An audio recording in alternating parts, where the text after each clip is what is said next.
আপনাকে একটা খোলা করে কথা বলতে চাই, বাংলাদেশি আহলে হাদিসের মধ্যে একটা ভুল ধারণা একটা পৌঁছে গেছে, সেটা ভোট দেওয়া নিয়ে। কি দেওয়া নিয়ে কথা বলেন? ভোট দেওয়া। অনেকে বলে ভোটের দিকে তাকানো যাবে না, অনেকে বলে ভোট দেওয়াটা শিরক, বলে কি বলে না কথা বলেন? আমি আপনাকে দুটো ফেস বলি, দুটো চিত্র বলি। শুধু উপর কথা বললে হবে না, আগে গভীরে আপনার দৃষ্টি দিয়ে দেখতে হবে। শুধু বাংলাদেশ 90% মুসলিম রাষ্ট্র, মুসলিম সংখ্যাগরিষ্ঠ দেশ দেখলে হবে না। আমরা যেখান থেকে এসেছি সেই দিকে দাঁড়িয়ে আপনাকে ফতোয়া সঠিক করতে হবে।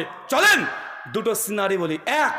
একটা দেশকে কল্পনা করেন, যে দেশের শাসক, যিনি রাষ্ট্রের নায়ক, যিনি প্রধানমন্ত্রী, পরিষ্কার সে ইসলাম বিদ্বেষী। কি বললাম? ইসলাম বিদ্বেষী।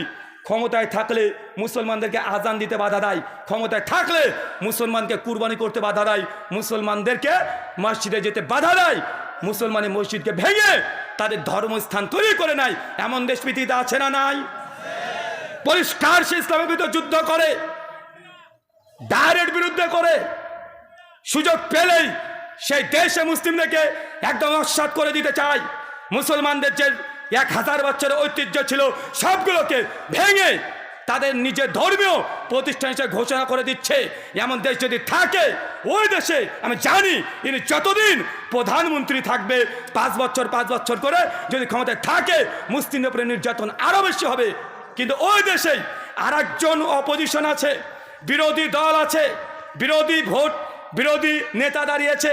ধরেন সেও বিশ্বাসের দিক থেকে কাফের, মুসলমান নয়, কিন্তু আমরা জানি এই দেশে বিরোধী পক্ষ যিনি আছেন, ইনি যদি ক্ষমতায় চলে আসেন তাহলে ইনি মুসলিমদের পুরো নির্যাতন করবেন না, মুসলিমদের নামাজ পড়তে বাধা দেবে না, হজ করতে বাধা দেবে না, জাকাত দিতে বাধা দেবে না, আজান দিতে বাধা দেবে না, মুসলমান মা বোন পর্দা পরে রাস্তায় চলাচল করবে, বাধা দেবে না।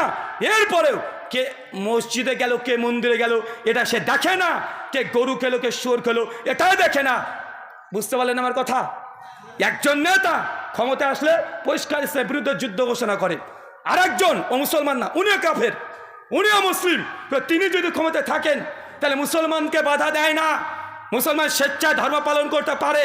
এখন এমন দেশে যদি মুসলমান থাকে 40 কোটি বা 40% যদি মুসলমানের ভোট থাকে, আপনি সেই দেশে যদি মনে করেন যে ভোট দেওয়া শিরক, ভোট দেওয়া হারাম, ভোট দেওয়া যাবে না, এই বলে যদি ভোটকে বয়কট করে দেন, 60% অমুসলিম তারা ভোট দিয়ে প্রতিষ্ঠিত সরকার যিনি আছে, যে ক্ষমতা আছে, বারবার তাকে রাজত্ব রেখে দিবে, কিয়ামত পর্যন্ত তাকে সম্ভব না। কিন্তু এই দেশে 40% মুসলমান যদি একজোট হয়ে ভোট দেয়, তাকে শোনা সম্ভব কি সম্ভব নয়?